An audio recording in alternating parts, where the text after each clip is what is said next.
Today's sponsors Loot Crate. For less than $20 a month, Loot Crate gives the geek in you a special treat every month. Loot Crate's a subscription box service with $40 worth of geek, gamer, and pop culture gear, collectibles, apparel, comics, and more delivered to your mailbox every month. This month, they're bringing you a fight for the ages. Suit up, choose your allies, and enter the arena for combat. They're ready to stand their ground this month with exclusive items from Blizzard, Fallout 4, Capcom, sponsor-worthy loot from the Hunger Games, as well as a few more items that will help their winners emerge victorious. You have until the 19th at 9 p.m. Pacific to subscribe and receive that month's crate. And when the cutoff happens, that's it. It's over, Jack. So go to lootcrate.com/KFGames and enter code KFGames to save $3 on your new subscription today.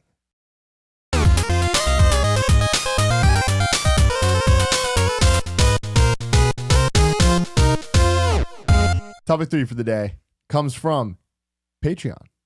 Thank you all for supporting us on Patreon. Your names will be flowing across this beautiful screen. I'm not sure which way, but one of those two. No, they scroll down. They scroll down. Oh, it's down? Yeah. Man, I haven't seen them for a while. They come through and they go like this. Well, that's They cool. Go down. Also, this topic brought to you by Patreon from Brandon Ferguson. He says, thanks for the help. My Gamescast topic is, what video games have brought out the most emotion in you while playing? Thanks.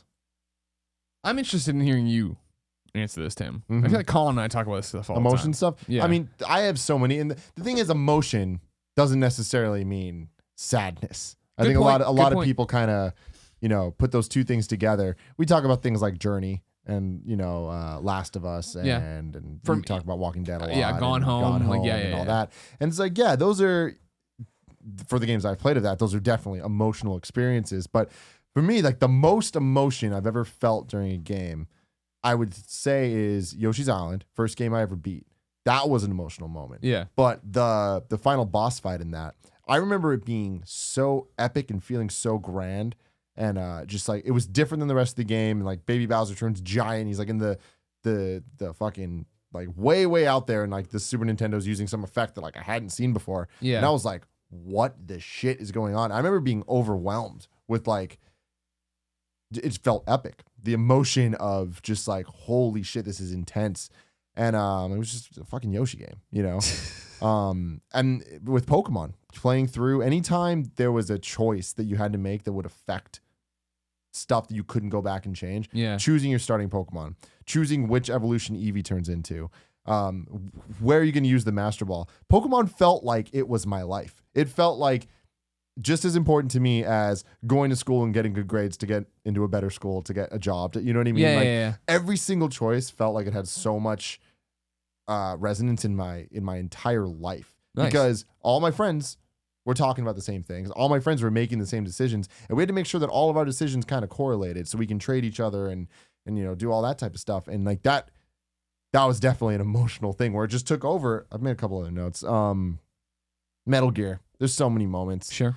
I think the Sniper Wolf in Metal Gear Solid. That's what I was talking about when it goes back to me, and I talk about Metal Gear being a turning point in my life in terms of what I when I figured out what video games could be or where they were going, kind of thing.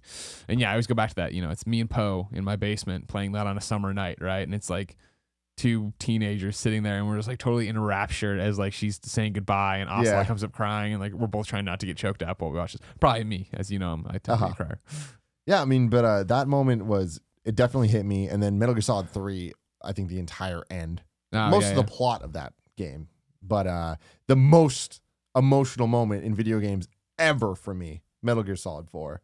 The microwave. That is holy shit. And I mean, the reason it is because they treated it like a movie. Mm-hmm. There's the multiple aspects going on, the music swelling, everything was edited and cut perfectly. Like, that wasn't so much gameplay as much as it was an interactive experience. Right. But like they played with my emotions so much. Yeah. And I felt exactly what they wanted me to feel. And that was 4 games of build up to that moment. And that game specifically, every single thing you did led to that. And like, it was overwhelming. Oh, sure, yeah. I remember after it stopped, I wanted to save and just redo it again, just to be like, holy shit, like show people. That's the best when you're playing something this is awesome. Yeah.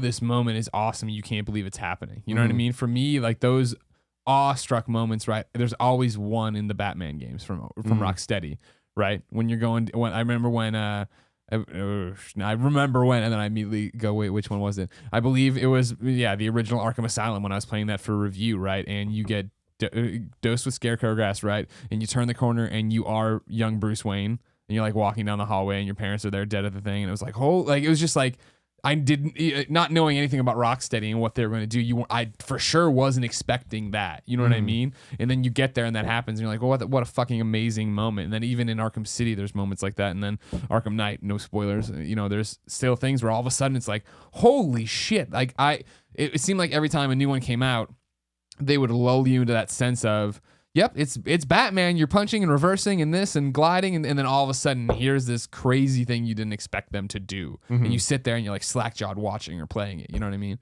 Yeah. And the same thing even with Fallout. Again, no spoilers, but like there's this one quest I went on, and I don't know if everybody gets it or what, but like it's like, you know, it's gonna be this thing. It's a death-defying mission, and you suit up and you're going and you're marching, and it's a part of the game that looks like nothing else, and you're just going and going and going, and it's just like, as I'm doing it, I'm like, this is fucking awesome. You know what I mean? Like, this is not what I expected to happen in this game, in this moment, on this mission.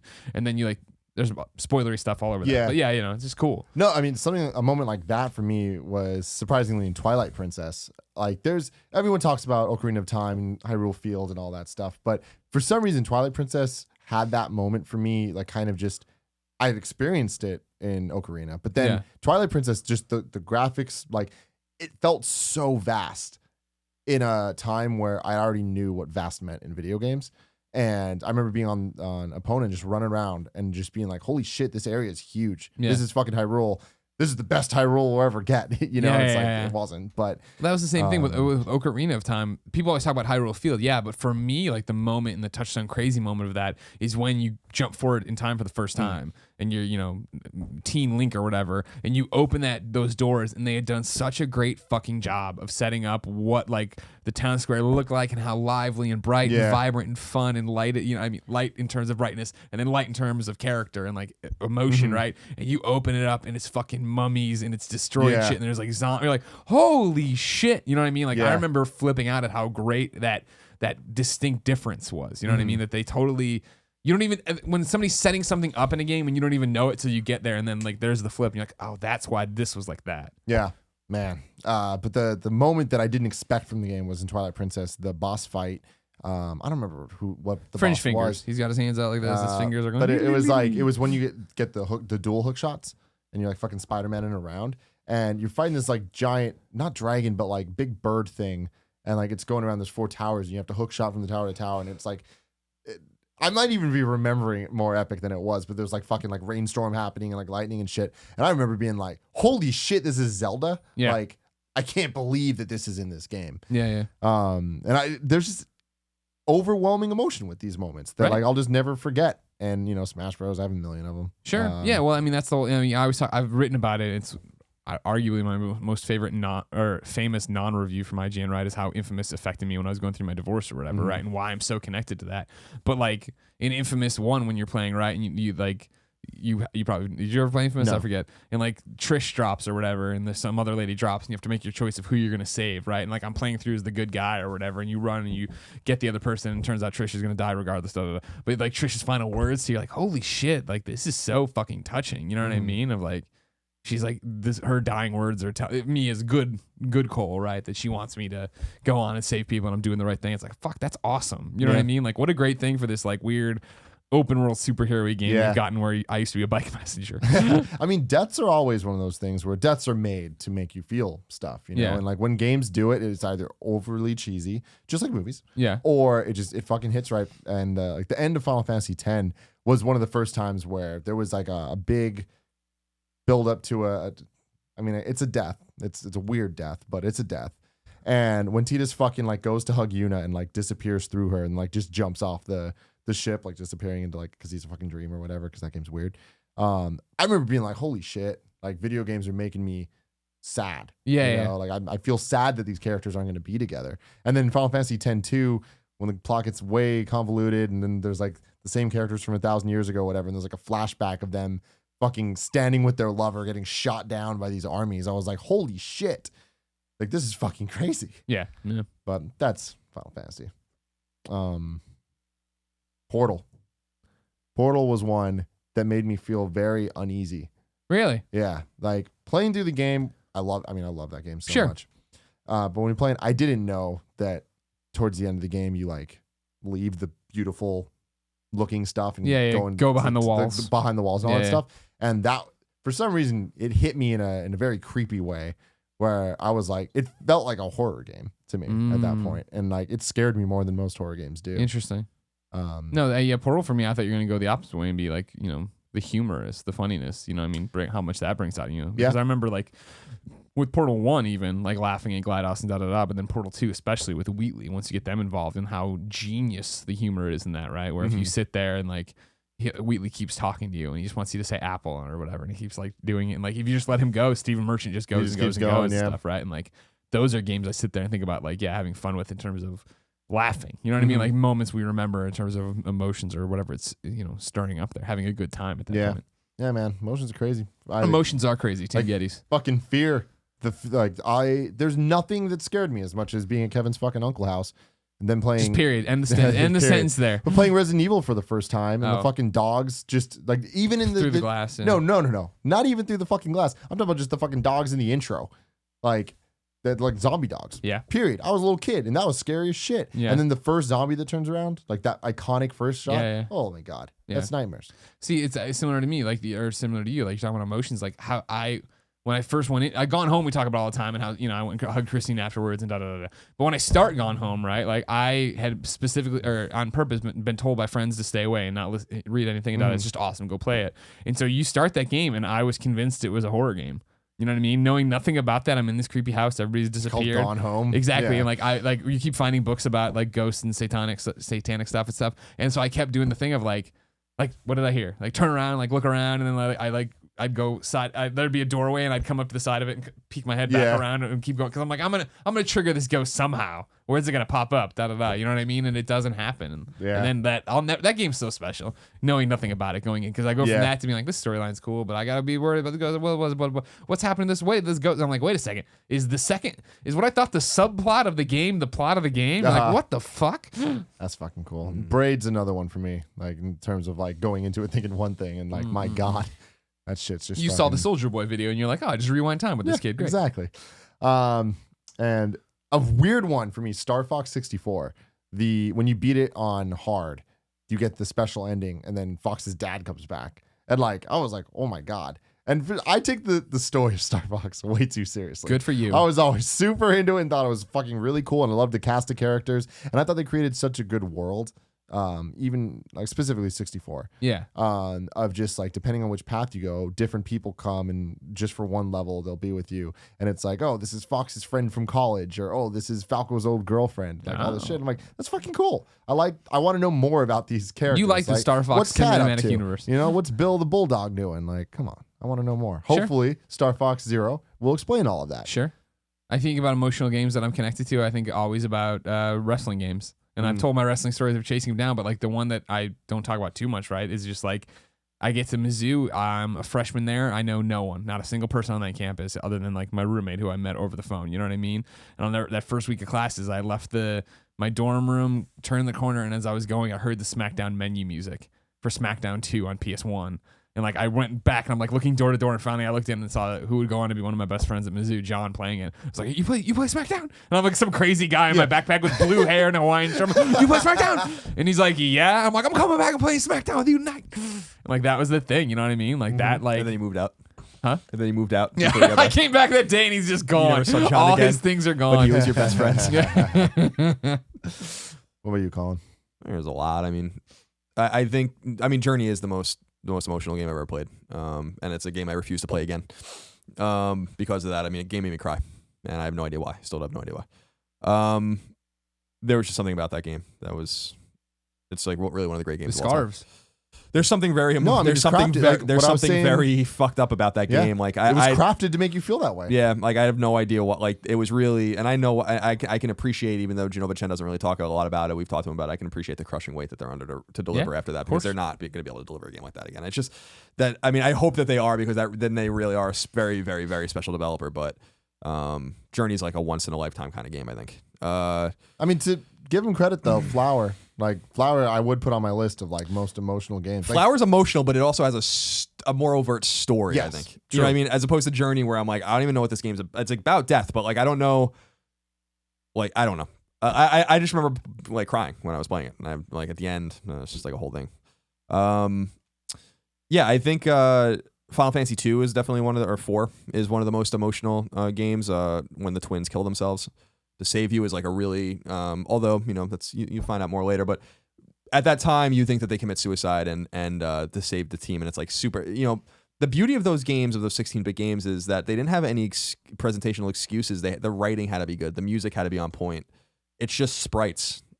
And I remember like the music stops and they cast stone on themselves to stop these walls from going in, like to crush the party, and they're just and like they turn to stone and the walls stop and the entire party's just sitting there being like, what the fuck? These like 10-year-old kids just killed themselves in front of us, and it's Porum and Palom are like some of my favorite characters of all time, and I've always wanted to get a white and a black cat named Porum and Palom, because they're white and black mages.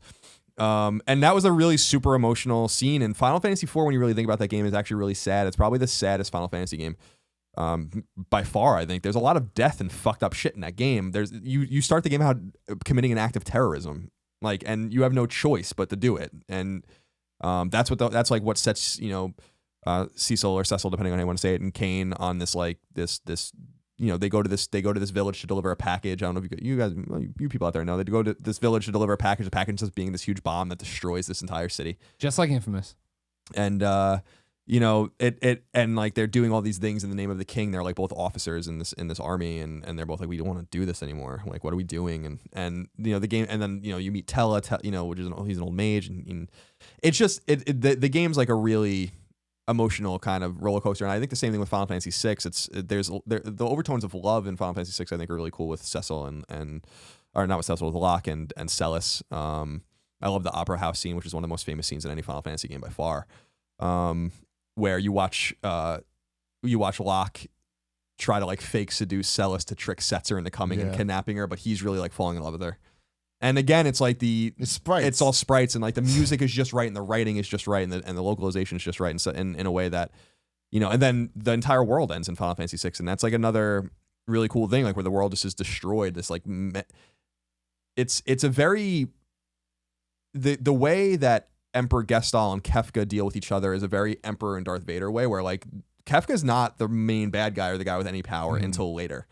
Gestahl's the one who's like has this out of control like thirst for Magitech and like these espers and like empowering the human race, and they have this whole city dedicated to it, and it's not until later that Kefka like basically like flips the script on him and becomes the bad guy, and that's why Kefka's like my favorite bad guy of all time in any video game, because he's just like he's insane and he has no real motive, like, which is why it's so like he's so unsettling. It's the same reason why I think people find the Joker unsettling, because and maybe why Kefka is a crazy clown. Like that's what he is. He's a court jester, and watching the world end and being on the floating continent, and Shadow might die on the floating continent. You have to wait for him to come back. Like you can leave without him, and he dies. So there's like a lot of really cool stuff in there. There's a lot of undertones about who Realm's father is, and is Shadow Realm's father, and like if you sleep in inns with Shadow in your party, you have like a 1 in 100 chance of seeing these random ass dream sequences that tell these fucked up stories, and like there's just so much. That game is fucking awesome. I mean, like Final Fantasy VI is like so superior to most other role playing games, and just the way it tells its story. It's like it's an art form. I would love to see them remake that instead of 7. And then Wild Arms is like that's one of my favorite games, and that game's really sad when you find out I'm sorry, I'm going to spoil it. It's 19 years old. When you find out Rudy, who's the main character, is not even human. It's like super fucking weird and sad and transcendent moment in that game. In terms of like humor and stuff, I don't think I ever knew a game could make me laugh like South Park: The Stick of Truth made me laugh, and the way I connected with that game that's really one of the great games I think of last generation. Yeah. When you really think about it, totally. Because of how fucking just ridiculous it was. I didn't know a game could do that. I knew a game could make you feel feelings, but I didn't know a game could make you really like hysterically laugh at it, and like all the like the scene when they're like fucking each other, and like but you're like walking. Aren't you like a dwarf or something? Yeah, you're like ant sized, and like your dad's balls are swinging in, and it's like fucks your mom. Like so. There's like so many, and I'm like, this is so fucking awesome. What a fantastic game! That game was so good and so funny, and Altano and I were playing at the exact same time, and so I would just text him. I'm like, "Have you gotten here?" Like, oh my! And I've never laughed like this. You know what I mean? I've never played a game and had this much fun with it. In terms of like mystery, and the feelings of just imminent doom, I think nothing beats BioShock, which is why I think that game's really special. Rapture is just a character. in and of itself, and that game made me feel a lot of weird emotions in terms of like just a foreboding, which I don't think a lot of games like Resident Evil does. Like horror games do that, but it's because you expect the next jump scare or something like that. But like you didn't really know what you were scared of in BioShock. You had no fucking idea. Like it's really unsettling when you run into a Big Daddy for the first time and he has no interest in you. And you're like, what the hell is this? Yeah. And then the first time, and you just stand there and he just walks around you, and you're like, should I attack? And you attack, and then he just totally fucking like loses his mind, you know.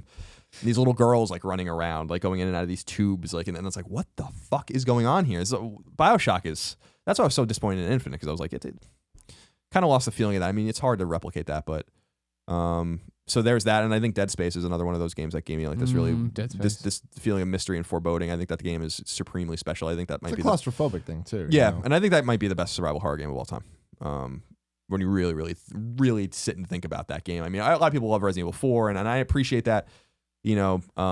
But there's something about Dead Space 1 where I was like, this is a really, really, really, really special game. So those are the ones that come to mind for me. Dead Space 1 for survival horror versus Resident Evil 4, right, is just the different of your protagonist, I think. Like, right, Leon Kennedy is a badass. He's been sent in to save this girl. That's the thing. Isaac Clarke is an engineer, and he is desperately trying to get off this thing, or at least, Leon Kennedy right there, or desperately get off this thing, or just find his girlfriend. You know what I mean? Like, it's awesome. Well,